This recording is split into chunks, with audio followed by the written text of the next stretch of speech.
बाबा तेरी मुरली दिल ले गई, उतरी जो दिल में वो धीरे धीरे, पावन हुआ रे मैं धीरे धीरे। बाबा तेरी मुरली दिल ले गई, बाबा तेरी दृष्टि दिल ले गई। ओ हो ला ला ला।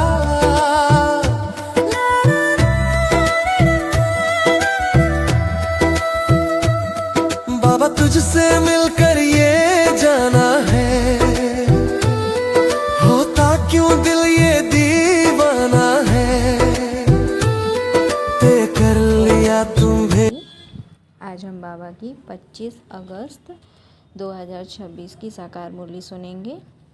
प्रातः मुरली ओम शांति बाप दादा मधुबन।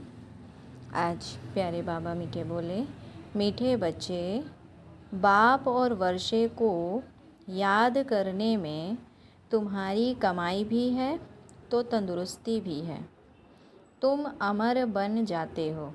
बाबा कहते मीठे बच्चे, बाप और वर्षे को याद करने में तुम्हारी कमाई भी है तो तंदुरुस्ती भी है, तुम अमर बन जाते हो।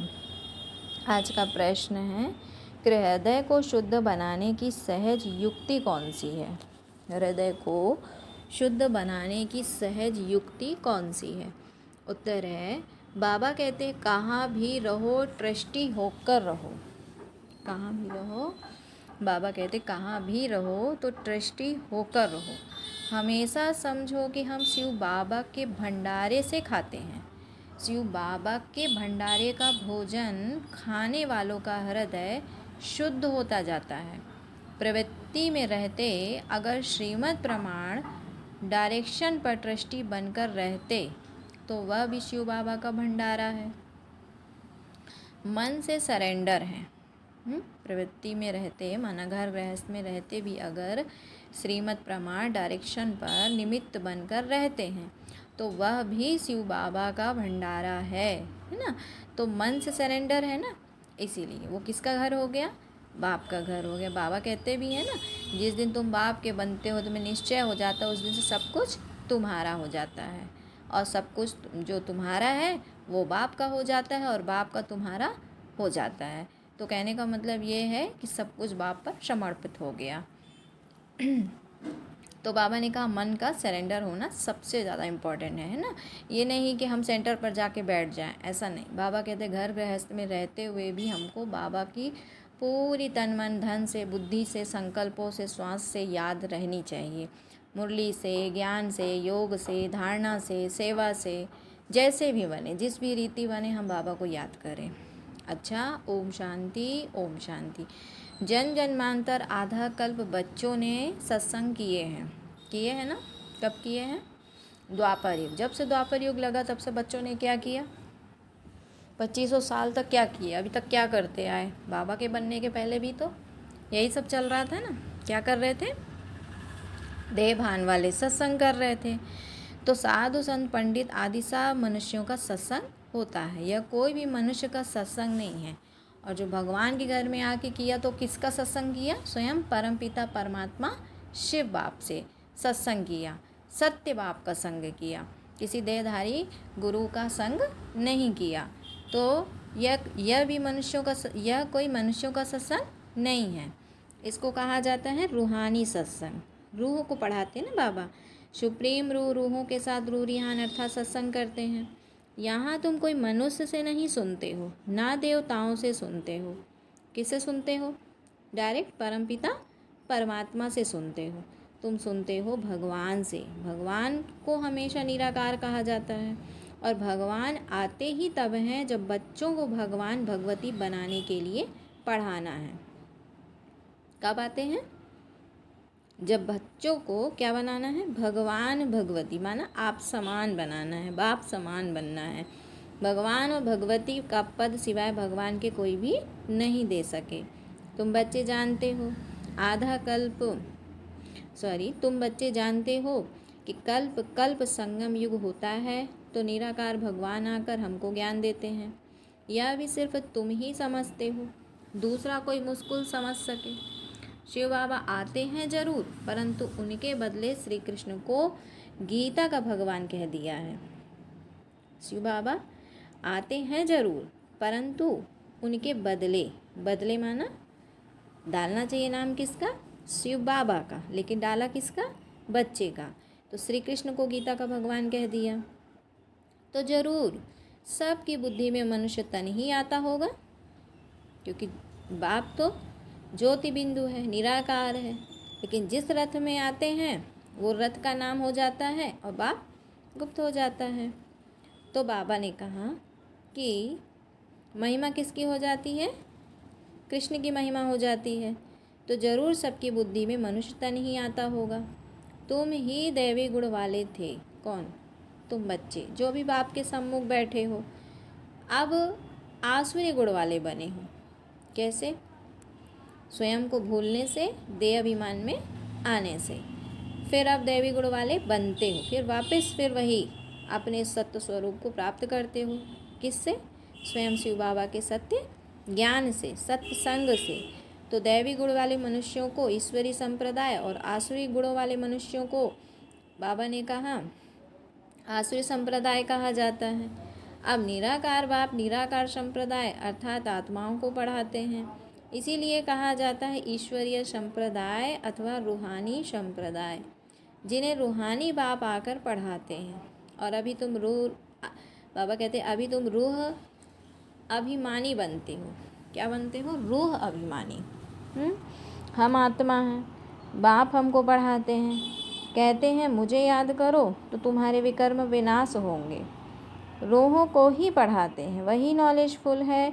और ऋषि मुनि आदि तो सब नेति नेति कहते गए, अर्थात हम रूह को नहीं जानते हैं। जब तक वह ज्ञान सागर सम्मुख ना आए तो ज्ञान कैसे समझाए। तो यह अच्छी रीति समझने की बातें हैं। हमको कोई मनुष्य नहीं पढ़ाते हैं, हमको तो बाप पढ़ाते हैं। वह है बेहद का बाप निराकार। यह भी बच्चों को समझाया है, साकार और निराकार दो बाप हर एक को होते हैं, एक रूहानी और दूसरा है जिस्मानी। रूहानी बाप आकर रूहों को पावन बनाते हैं। कौन पावन बनाते हैं, रूहानी बाप, जिस्मानी बाप नहीं, रूहानी बाप। तुम जानते हो हम पावन थे, पतित बने, फिर पति से पावन कैसे बनते हैं, चित्र भी सामने है। बाबा राय देते हैं कि घड़ी घड़ी चक्र के सामने जाकर बैठो। कौन सा चक्र, सृष्टि चक्र। तो तुम्हारी बुद्धि में सारा ज्ञान आ जाएगा कि हम अभी सतयुग में बैठे हैं और सभी अपने को कलयुग में समझते हैं। कलयुग को घोर अंधियारा कहा जाता है। बाबा कहते हैं कि कलयुग को अभी घोर अंधियारा कहा जाता है और अभी तुम हो संगम पर, न कलयुग में हो और न सतयुग में। कहाँ हो, कलयुग के आदि और सतयुग के कलयुग के अंत और सतयुग के आदि, जिसको कहा पुरुषोत्तम संगम युग। अभी तुमको रोशनी है, किस चीज़ की, सत्य ज्ञान की रोशनी है। सतयुग में फिर तुमको यह ज्ञान नहीं मिलता। वहाँ क्यों मिलेगा ज्ञान, वहाँ तो आत्माएं सभी संपूर्ण स्टेज पे हैं, आत्माभिमानी हैं, तो वहाँ ज्ञान की दरकार नहीं। बाप जब आते हैं तभी घोर सोच रहा होता है, क्योंकि सभी अभी अज्ञान नींद में सो गए हैं। तो बाप आते हैं फिर सोच रहा होता है। यह संगम युग है ही कल्याणकारी युग। क्यों, क्योंकि यहाँ सभी के पाप कर्मों का हिसाब किताब चुकते होकर आत्मा शुद्ध हो जाती है। इस जैसा युग तो कोई होता ही नहीं है। जबकि बाप आते हैं सतयुग, बाबा कहते जबकि बाप आते हैं कहाँ, संगम युग पर। सतयुग को कल्याणकारी नहीं कहेंगे, वह किसका कल्याण नहीं होता। वहाँ सतयुग में किसका कल्याण नहीं होता, क्योंकि वहाँ बाप की ज़रूरत ही नहीं है। वहाँ सभी आत्माएं संपूर्ण स्टेज पर हैं, पवित्र हैं। तो अब तुम्हारा देखो कितना कल्याण होता है संगम युग में, क्योंकि डायरेक्ट भगवान पढ़ाते हैं। तो सिर्फ क्या करना है, बाप और वर्षे को याद करना है। तो याद करने में कितनी तुम्हारी कमाई है, कमाई ही कमाई है। हर कदम में पदम है। तो बाप ने कहा और तंदुरुस्ती भी तंदुरुस्ती है, तुम्हारा जीवन अमर बनता है, तुम्हारी कभी अकाले मृत्यु ही नहीं होती। तो बच्चों को कितनी खुशी रहनी चाहिए, क्योंकि तुम्हारी बुद्धि में सारी नॉलेज है। यहाँ तुम बच्चे आते हो तो पुरुषार्थ कर म्यूजियम में चित्रों पर समझाने के लायक बनना चाहिए। अपने को लायक बनाने के लिए 7-8 रोज बैठकर सीखो। क्या क्या सीखो? इस सत्य ज्ञान को सीखो, समझो क्या बाबा समझा रहे हैं। प्रैक्टिस हुई, झट भागा सर्विस पर। पहले अच्छी रीति समझेगा, फिर उसके बाद जब अपने को समझ जाएगा कि अरे मैं तो आत्मा हूँ, हाँ, और इस देह में निमित्त मात्र हूँ, तो सेवा अर्थ भागेगा। सर्विस करके फिर लौट आए। यह सीखना तो बहुत सहज है। चित्र के बाबा कहते चित्रों को तो सामने देखने से ही बुद्धि में आ जाता है। जैसे चित्रों को देखते हैं तो हमारा चक्र चल जाता है कि अभी हम कहाँ बैठे हैं? संगम युग पर।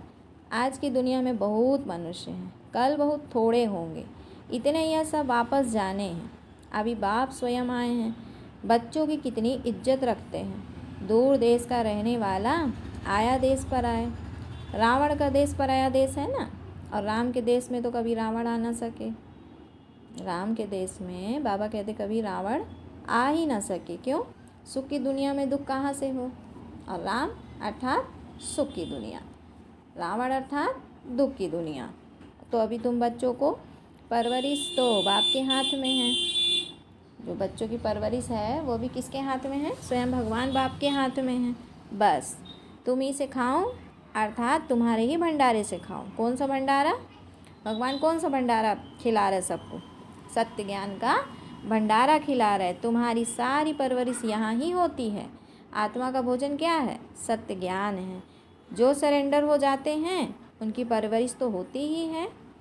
लेकिन जो मन से भी समझते हैं, सिर्फ तन की बात नहीं कि तन से सरेंडर हो गए और लेकिन मन भटक रहा है, ज्ञान योग में बुद्धि लग ही नहीं रही है, धारणा करते ही नहीं हैं, सेवा में लगन ही नहीं है, तो क्या कहेंगे? उसे समर्पित बोलेंगे? नहीं। इसीलिए बाबा कहते सबसे बड़ा समर्पण होता है मन बुद्धि का समर्पण। तो मन बुद्धि से समर्पण होंगे तो तन स्वतः ही वहाँ लगेगा। इसीलिए कहा कि मन से भी समझते हैं कि यह सब कुछ ईश्वर बाप का है, मैं तो ट्रस्टी मात्र हूँ। हम श्रीमत पर ही चलकर खर्चा आदि करते हैं, जो भी खर्चा आदि करेंगे शिव बाबा की श्रीमत से ही करेंगे। तो वो धन किस में लगेगा? सेवार्थ लगेगा, और जितना सेवा में लगेगा उतना ही मेवा प्राप्त होगा। तो भंडारे से खाते हैं तो खर्चा आदि भी करते हैं। ऐसे जो समझते हैं वह भी शिव बाबा के भंडारे से ही खाते हैं। जो मन बुद्धि को खर्च बाबा के ज्ञान में लगाएगा तो बाबा भी उसको एक्स्ट्रा ज्ञान का भोजन भी खिलाएगा। तो शिव बाबा के भंडारे के खाने से फिर आत्मा का हृदय, आत्मा भी शुद्ध होगी, अर्थात हृदय भी शुद्ध होगा। ऐसा नहीं कि बस शिव बाबा के भंडारे से नहीं खाते हैं। बाप के डायरेक्शन पर चलने वाले भी जैसे कि बाप के भंडारे से ही खाते हैं। ये डायरेक्शन पर चलना माना क्या? श्रीमत से चलना माना भगवान का ही भंडारा खाना। क्योंकि श्रीमत क्या है? ब्रह्मा भोजन है ना, पवित्र ब्रह्मा भोजन है ना। वो तो चलो स्थूल भोजन हुआ, शरीर के लिए था। लेकिन बाबा यहाँ पे जो रोज़ ब्रह्मा भोजन हमको कराते हैं वो वास्तव में ये है असली भोजन, जो बाबा हमको ज्ञान रत्नों से रोज़ हमारे मन बुद्धि को ज्ञान गुणों से हमारे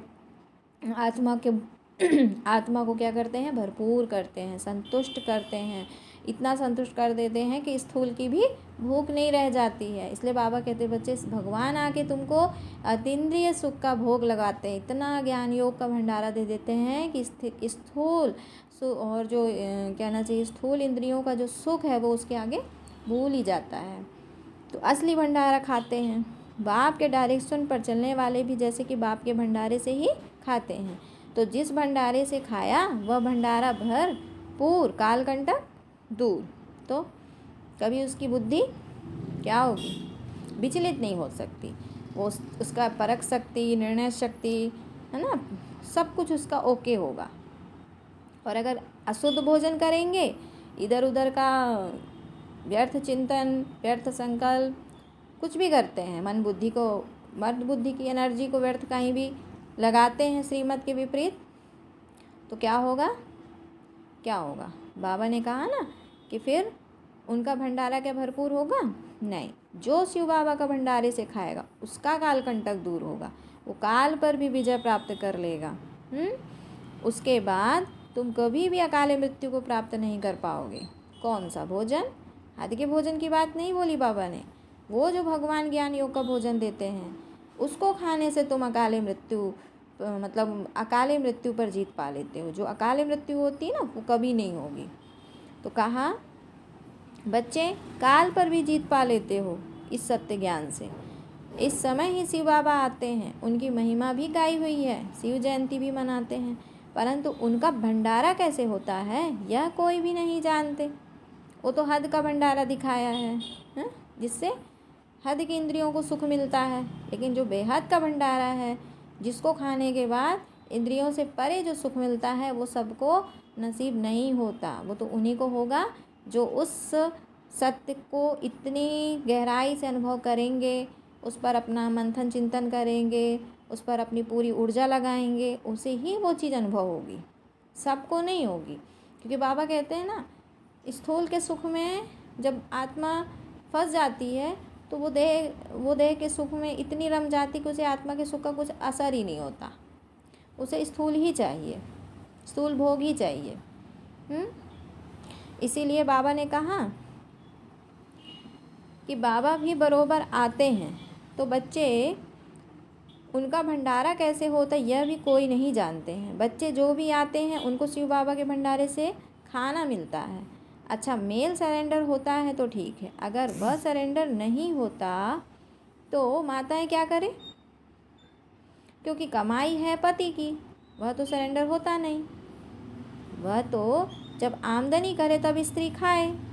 हाँ, जोड़ा सरेंडर है तो फिर शिव बाबा के भंडारे से परवरिश हो सकती है। दोनों आत्माएं ज्ञान योग का भोजन बराबर से करेंगी तो उसे पूरा सरेंडर हो जाएंगे। लेकिन यदि एक चले एक ना चले तो भी दिक्कत हो जाती है। तो यहाँ बाप बच्चों को अच्छी रीति समझाते हैं। बुद्धि में रखना है हम बाप के पास बैठे हैं। किसके पास बैठे हैं? अपने भगवान बाप के पास बैठे हैं। जब तक कर्मातीत अवस्था हो जाए, दिन प्रतिदिन हम अपने स्वराज्य के नज़दीक आते जाते हैं। समय बीतता जाता है, तुम नज़दीक आते जाते हो। सतयुग के पहले वर्ष में अब कितने वर्ष कहेंगे? सतयुग के पहले वर्ष में अब कितने वर्ष कहेंगे? अब कितना नज़दीक आ गए हैं? कैसे पता चले? बाप कहते बच्चे अब तुम्हारा 84 का चक्र पूरा हुआ, माना जो 84वां जन्म है वो भी पूरा हुआ। तो तुमने अब 84 जन्मों के चक्र को जान लिया। भगवान बाप ने आके सब बता दिया। तो चक्र को देखने से ही कहेंगे हम अभी संगम पर हैं। स्वीकार करेंगे ना, जब बुद्धि में ज्ञान बैठेगा तब बोलेंगे ना कि हाँ अभी हम संगम युग में हैं। इस तरफ है कलयुग, उस तरफ है सतयुग। कल हम अपने सुखधाम में होंगे। कैसे होंगे? जब हम अपने अंदर के पूरे विकारों को खत्म कर देंगे ज्ञान योग से, तो हम पूरी तरीके से सतयुग में होंगे। दुनिया को तो पता ही नहीं है क्या कि सुख धाम किसे कहते हैं। वह तो बिल्कुल ही घोर अंधियारे में है, अज्ञान नींद में सोए पड़े हैं। कौन सी अज्ञान नींद? देवभान की अज्ञान नींद। तो तुम बच्चों को बहुत खुशी होनी चाहिए। बेहद के बाप से हम 21 जन्म की कमाई करते हैं, सदा सुख का वर्षा पा रहे हैं। यह खुशी रहती है? स्वर्गवासी बनना यह तुम्हारी ही तकदीर में है। स्वर्ग एक वंडरफुल चीज़ है। जैसे 7 वंडर्स दिखाते हैं, यह तो सबसे बड़ा वंडर है। चित्र भी है वंडरफुल स्वर्ग के। ये लक्ष्मी नारायण स्वर्ग के मालिक थे। इसीलिए बाबा ने लिखा था ऊपर में सूर्यवंशी का लिखो, उसके नीचे चंद्रवंशी का लिखो, तो आधा कल पूरा हो जाएगा।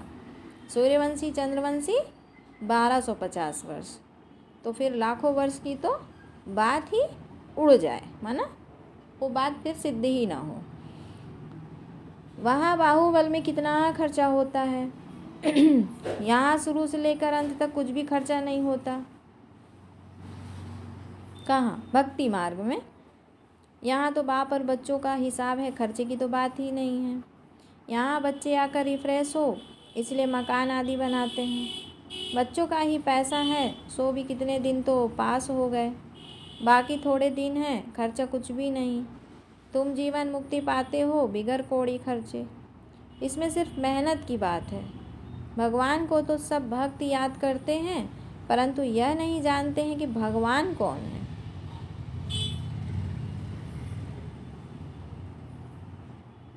हम्म? परंतु यह नहीं जानते कि भगवान कौन है। भगवान को ना जानने के कारण बहुतों को भगवान मान लेते हैं। अब तुम बच्चों को सच्चे बाप का परिचय देना है। तुम बच्चों को तो अथाह खुशी रहनी चाहिए। बेहद का बाबा हमको पढ़ाते हैं स्वर्ग का मालिक बनाने के लिए। बाबा आकर स्वर्ग की स्थापना और नरक का विनाश कराते हैं। इसीलिए महाभारत लड़ाई भी साथ में है। हर 5000 वर्ष बाद यह चक्र फिरता है।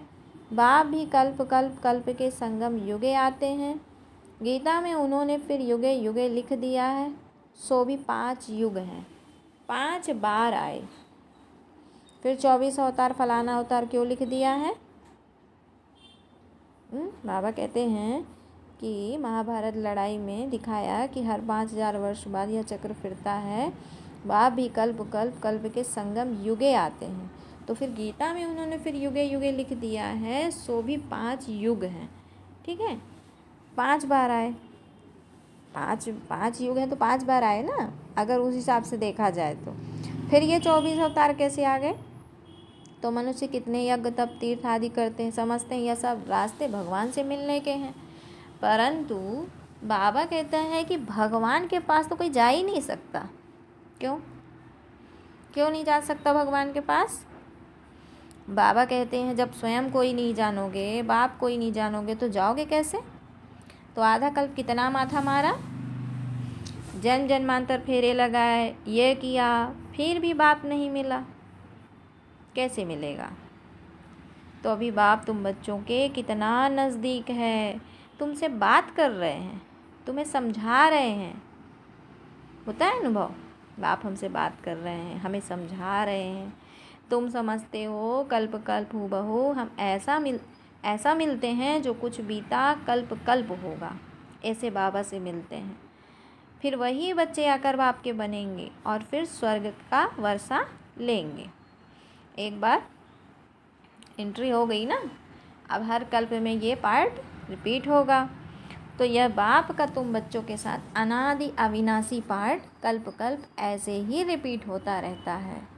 कितना भाग्यवान है सोचो हम लोग कि बार बार हमको हर 5000 साल के बाद हमारा भगवान के साथ में ये रिलेशन चलता है। कभी हम लोगों का पार्ट ऐसा नहीं हुआ जो भगवान के साथ ना हो, इसलिए भगवान के साथ ये पार्ट रिपीट होना कितना बड़ा सौभाग्य है। अच्छा, मीठे मीठे सिकिलधे बच्चों प्रति माता पिता बाप दादा का याद प्यार और गुड मॉर्निंग। रूहानी बाप की रूहानी बच्चों को नमस्ते। हम रूहानी बच्चों की रूहानी माता पिता बाप दादा को याद प्यार, गुड मॉर्निंग और नमस्ते। आज की धारणा के लिए मुख्य सार। आज बाबा बोले मीठे बच्चे, यह कल्याणकारी संगम युग है। कौन सा युग है? कल्याणकारी। इसमें हर बात में कल्याण है, कमाई ही कमाई है। बाप और वर्षे को याद कर 21 जन्म के लिए जीवन को अमर बनाना है। दूसरा बाबा पॉइंट में बोले कि प्रवृत्ति में रहते हुए मन बुद्धि से सरेंडर होना है ना। देह का सरेंडर तो बहुत करते हैं क्योंकि मान मर्तबा रहता है, फिर और भी बहुत सी चीज़ें रहती हैं। लेकिन बाबा ने क्या कहा? बाबा को क्या प्यारा है? दिल का प्रेम, सत्य प्रेम, आत्मा का प्रेम, जो समर्पण है वो मन बुद्धि का समर्पण। बाबा कहते बच्चे मुझे तुम्हारे मन बुद्धि का संपूर्ण सत्य प्रेम वाला समर्पण चाहिए। देह का समर्पण तो बहुत करते हैं लेकिन मन बुद्धि का बहुत कम कर पाते हैं। इसीलिए कहा श्रीमत पर खर्चा करना है। क्या? श्रीमत पर ही मन बुद्धि को खर्च करना है, पूरा निमित्त होकर रहना। जो कुछ है सब बाप का है, बाप की शिक्षा से ही, श्रीमत से ही खर्च करना है। हर बात के लिए डायरेक्शन मिला हुआ, कहाँ अपनी ऊर्जा को खपत करना और कैसे करना है ये सब भगवान ने बता दिया है। अगर इसके विपरीत अगर कुछ होता है तो वो पाप के खाते में चला जाएगा, फिर उसकी भरपाई करना पड़ेगा।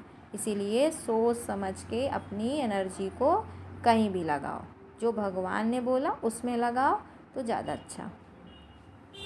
वरदान दिया भगवान ने, सहयोग की शक्ति से असहयोगियों को सहयोगी बनाने वाले बाप समान परोपकारी भव। क्या दिया बाबा ने वरदान? सहयोग की शक्ति से असहयोगियों को सहयोगी बनाने वाले बाप समान परोपकारी भव। डिटेल है सहयोगियों के साथ सहयोगी बनना। बाबा ने कहा सहयोगियों के साथ सहयोगी बनना यह कोई महावीरता नहीं है, लेकिन जैसे बाप उपकारियों पर उपकार करते हैं ऐसे आप बच्चे भी बाप समान बनो। कोई कितना भी असहयोगी बने, आप अपने सहयोग की शक्ति से असहयोगियों को सहयोगी बना दो। ऐसा नहीं सोचो कि इस कारण से आगे नहीं बढ़ता है। कमज़ोर को कमज़ोर समझकर छोड़ ना दो, लेकिन उसे बल देकर बलवान बनाओ। इस बात पर अटेंशन दो तो सर्विस के प्लान्स रूपी जेवरों पर हीरे चमक जाएंगे, अर्थात सहज प्रत्यक्षता हो जाएगी। हाँ, इस बात पर अटेंशन दो तो सर्विस के प्लान्स रूपी जेवरों पर हीरे चमक जाएंगे, अर्थात सहज प्रत्यक्षता हो जाएगी। स्लोगन है क्रोध का कारण है स्वार्थ व ईर्ष्या, यही चिड़चिड़ेपन की जड़ है, पहले इसे ही समाप्त करो। क्रोध का क्या कारण है? स्वार्थ व ईर्ष्या, तो यही चिड़चिड़ेपन की जड़ है, पहले इसे ही समाप्त करो। आज का व्यक्ति सारा है, पवित्रता फाउंडेशन है, और फाउंडेशन का ब्रह्मचर्य व्रत धारण करना ये कॉमन बात है। हाँ, क्या बोल दिया आज बाबा ने? कई लोगों को बहुत वो रहते हैं ना, उनको संकल्प चलता है अरे हम तो ब्रह्मचारी, अरे हम तो पवित्र हैं। लेकिन बाबा ने आज क्या बोला कि पवित्रता का फाउंडेशन है ये, सिर्फ या कोई मतलब ये तो कॉमन बात है, लेकिन अभी आगे बढ़ते हो तो बचपन की स्टेज नहीं, मतलब सिर्फ हमने फाउंडेशन बना लिया कि भाई हम पवित्र हैं, वो तो शुरुआत है एक, लेकिन जो हम फिर मन बुद्धि से कर्मों से चाल चलन से जो मेन काम करेंगे, पार्ट प्ले करेंगे, वो है मेन पवित्रता। अगर वो नहीं है, सिर्फ ब्रह्मचारी बस हैं, तो वो भी काम का मतलब नहीं निकला, क्योंकि हमने अपनी पवित्रता की शक्ति को सफल कहाँ किया। इसीलिए अभी तो वानप्रस्थ स्थिति में जाना है। मैं ब्रह्मचारी तो रहता हूँ, पवित्रता तो है ही, सिर्फ इसमें ही खुश नहीं हो जाओ। ये तो सिर्फ एक हद है, एक छोटा सा स्टार्टिंग पॉइंट है, एक कहना चाहिए एक पवित्रता के मार्ग की पहली सीढ़ी है ना। तो मूल फाउंडेशन अपने संकल्प को शुद्ध बनाओ, ये है सच्ची पवित्रता, है ना। शरीर को तो शुद्ध कर लिया, अभी आत्मा को शुद्ध नहीं किया, उसके मन बुद्धि को शुद्ध नहीं किया, तो फिर वो आधी अधूरी पवित्रता हो गई, उसे खंडित बोलेंगे। और संपूर्ण बनना है तो मन बुद्धि से भी पूर्ण होना चाहिए, है ना। तो शुद्ध बनाओ, अपने संकल्पों को शुद्ध बनाओ, ज्ञान स्वरूप बनाओ, शक्ति स्वरूप बनाओ। अच्छा, संपूर्णता को प्राप्त करने के लिए दादी प्रकाश मणि जी का गुप्त पुरुषार्थ 19वें पुण्य स्मृति दिवस निमित्त विशेष धारणाएं। दादी जी ने सब जवाबदारियां संभालते हुए लक्ष्य रखा कि मुझे सर्वगुण संपन्न, सर्व कलाओं में संपन्न, निर्विकारिता में भी संपन्न बन संपूर्णता की मंजिल को प्राप्त करना ही है। दादी जी ने मन वचन कर्म से डबल अहिंसक बन सबको सुख दिया और सुख लिया। मनसा से भी किसी आत्मा को ना दुख दिया है और ना दुख लिया है। दादी जी सदा एक बाप की ही आकर्षण में रहीं, उन्हें किसी भी पुरानी वस्तु, व्यक्ति या तत्वों ने अपनी तरफ आकर्षित नहीं किया। सदा एक बाप की याद में रहे, अपनी सूक्ष्म वृत्तियों को भी एकाग्र किया। सदा साक्षीपन की स्टेज में रहे, सदा साथी के साथ द्वारा अनुभव किया। उनकी दृष्टि वृत्ति में रूहानियत और अलौकिकता थी। उनके संस्कारों में इतनी रॉयल्टी थी जो उनकी आँख किसी में भी नहीं डूबी। उन्होंने किसी का अवगुण चित्त पर नहीं रखा, किसी के अवगुण नोट नहीं किए। सदा परचिंतन, प्रदर्शन और परमत से मुक्त रह स्वचिंतन में रही, अर्थात अपने को आत्मा समझना है, जो बाबा ने समझाया उस पर मंथन चिंतन करना है। अच्छा, ओम शांति, ओम शांति।